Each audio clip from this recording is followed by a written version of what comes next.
Matanda. Nangunguha po sila ng papaya. Ayan po. Padating na po sila dito sa kubo. Kami po ay tamang nutulaang. Kami po ay nagiinit ng tubig para magkape kasi mainit. Kami po ay nagiinit ng tubig sa maputing.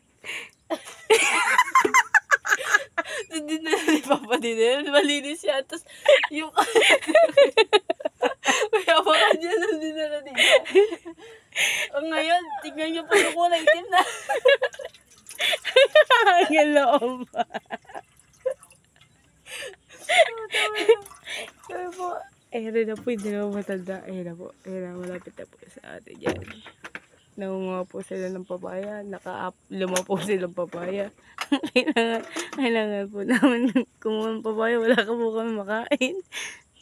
Ayun po, ayun sila. Ayun sila. May bao po kami dyan. Stick po, cracklings. Nakarami sila papaya.